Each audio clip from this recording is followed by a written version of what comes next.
Hi hello welcome to our YouTube channel.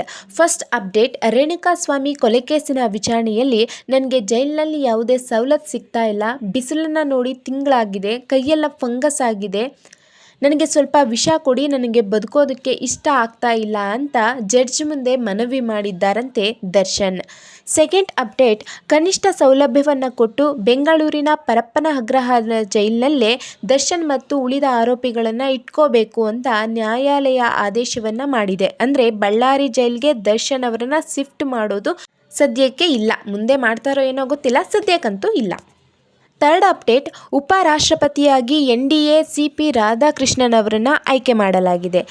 Fourth update, ನೇಪಾಳದಲ್ಲಿ social ಮೀಡಿಯಾವನ್ನು ban ಮಾಡಿದ್ದಾರೆ. ಅಲ್ಲಿ ಫೇಸ್ಬುಕ್ ಆಗಿರ್ಬೋದು, ಇನ್ಸ್ಟಾಗ್ರಾಮ್, ಟ್ವಿಟರ್ ಪ್ರತಿಯೊಂದು ಸೋಷಿಯಲ್ ಮೀಡಿಯಾವನ್ನು ಕೂಡ ಅಲ್ಲಿ ಬ್ಯಾನ್ ಮಾಡಿದ್ದಾರೆ. ಇದರಿಂದ ಯುವಕರು ದಂಗೆ ಎದ್ದಿದ್ದಾರೆ, ಸರ್ಕಾರದ ವಿರುದ್ಧ ಪ್ರತಿಭಟನೆಯನ್ನು ಮಾಡ್ತಾ ಇದ್ದಾರೆ.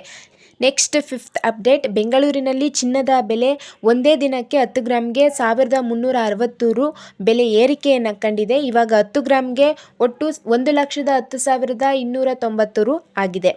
Sixth update, news alert Chandan ಅವರ ಮೇಲೆ ಬಂದಿದ್ದಂತಹ ಆರೋಪಕ್ಕೆ ಅವರು ಕ್ಲಾರಿಟಿ ವಿಡಿಯೋವನ್ನು ಮಾಡಿದ್ದಾರೆ. ಇದೀಗ ಗೋಲ್ಡನ್ ಕನ್ನಡಿಗ ಅವರ ಮೇಲೆ ಕೆಂಗೇರಿ ಪೊಲೀಸ್ ಸ್ಟೇಷನ್ನಲ್ಲಿ ಒಂದು ಲೀಗಲ್ ಕಂಪ್ಲೇಂಟನ್ನು ಕೂಡ ಕೊಟ್ಟಿದ್ದಾರೆ.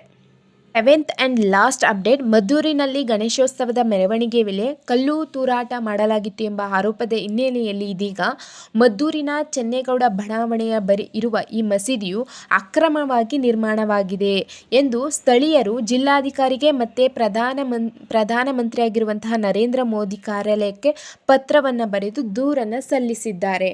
ಇದಿಷ್ಟಾಗಿತ್ತು ಇವತ್ತಿನ ಅಪ್ಡೇಟ್. ಈ ಥರ ನಿಮಗೆ ಅಪ್ಡೇಟ್ ಬೇಕಿದ್ರೆ ನಮ್ಮ ಚಾನಲನ್ನು ಸಬ್ಸ್ಕ್ರೈಬ್ ಮಾಡ್ಕೊಳ್ಳಿ, ಹಾಗೆ ಬೆಲ್ ಐಕನನ್ನು ಪ್ರೆಸ್ ಮಾಡಿ, ಲೈಕ್ ಕಮೆಂಟ್ ಮಾಡೋದನ್ನು ಮಾತ್ರ ಮರಿಬೇಡಿ. Thank you for watching.